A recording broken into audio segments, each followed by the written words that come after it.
বিসমিল্লাহির রহমানির রহিম। আসসালামু আলাইকুম। এটা হলো ফুলকপি আর আলু দিয়ে সবজি। আর এই ফুলকপি আর আলু সবজি কীভাবে করে রান্না করলাম সম্পূর্ণ ভিডিওটা আপনাদের সাথে শেয়ার করব, না টেনে চলুন দেখি।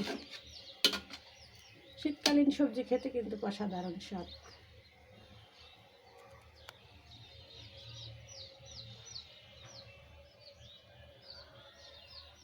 নতুন বাসা আসছি, আজকে রান্না করতে হলে সবজি, আর রান্নারও কোনো সেফ নেই, কাটাকুটিরও কোনো সেফ নেই, সব এলোমেলো হয়ে আছে। তো আপনাদের সাথে ভিডিও শেয়ার না করলে আমার হবে না, আমার ভিডিও শেয়ার করতে হবে।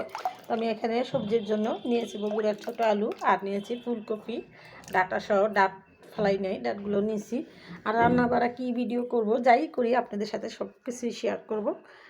দেখেন আমি এখানে নতুন ফুলকপি আর বগুড়ার আলুটা রান্না করার জন্য নিয়েছি। তো কীভাবে রান্না করব সেটাও আপনাদের সাথে কম বেশ করে শেয়ার করব, না টেনে দেখতে থাকবেন। তো কুটাকাটি শেষ করে চলে আসলাম রান্নায়। তো রান্নাটা আমি একদম সহজভাবেই রান্না করবো, আজকে রান্না বেশি ঝামেলা করব না। এখানে আমি আলুগুলো দিয়ে দিব, দিলাম ফুলকপির ডাঁটাগুলো। যেতে ফুলকপির ডাঁটাগুলো কিন্তু খেতে অনেক মজা লাগে। তো দিয়ে দেবো ফুলকপিগুলো, সবগুলো ফুলকপি আমি এখানে দিয়ে দিব। দিয়ে দিব স্বাদ মতো নুন, দিয়ে দিলাম হলুদের ফাঁকি, দিয়ে দিলাম কাঁচামরিচ, দিয়ে দিব হাফ চামচ মরিচ বাটা, দিয়ে দিব এখানে পানি, ঝোলের পানি। এই সবজিটা আমি 10 মিনিট রান্না করব, 10 মিনিট পর বাগার দিব। তো এখন 10 মিনিটের জন্য চুলায় বসিয়ে দিলাম। ফিরে আসলাম 10 মিনিট পর। দেখেন আমার রান্নাটা কিন্তু এখানে হয়ে গেছে। আমি এখন ধনে পাতা দিব। সবজিটা আমার ফুল সিদ্ধ হয়েছে, সব কিছু ধনে পাতা দিয়ে তরকারিটা বাগার দিয়ে দিব। শীতের দিনে এরকম সবজি দিয়ে গরম ভাত, রুটি, পরোটা যাই খান, খুব মজা লাগে।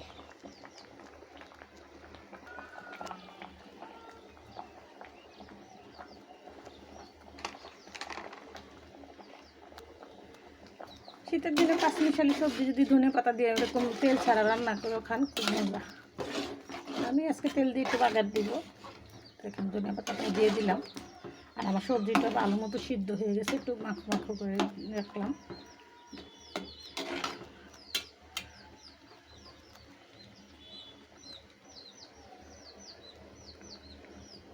নতুন বাসায় আসছি কিন্তু গ্যাস লাগাইতে পারিনি, আর পাশের বাসা থেকে রান্না নিতেছি। তো এখানে এই বাসার পরিবেশটা খুব সুন্দর, খোলামেলা, আপনাদের সাথেও শেয়ার করতেছি, দেখুন। এখানে কালকের একটু কচু শাক আছে, সেটাও গরম করে নিলাম। দেখেন বাইরের পরিবেশটা কত সুন্দর।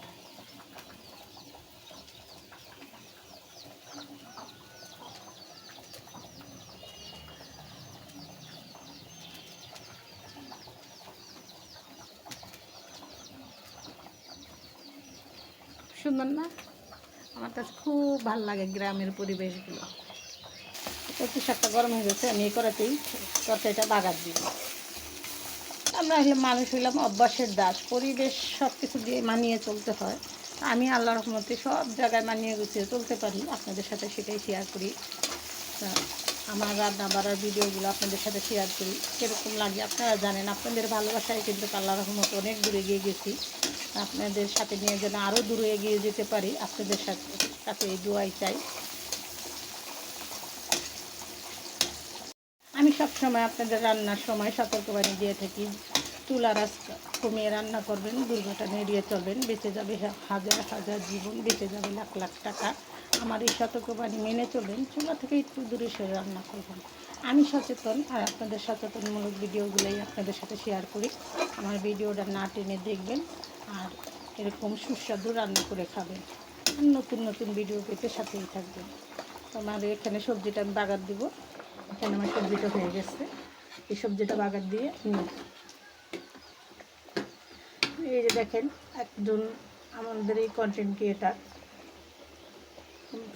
আগুন দিয়ে ভিডিও করে তার অনেক অংশই পুড়ে গেছে। তো এই এত করা ভালো না, তার জন্যই বলি সতর্ক থাকুন। আগুন কাউকে ছেড়ে দেয় না, চুরি করে নিয়ে গেলে কিছু রেখে যায়, আর আগুন লেগে গেলে পুরো কিছুই ছুঁয়ে যায় না। বাগারটা আমার হয়ে গেছে।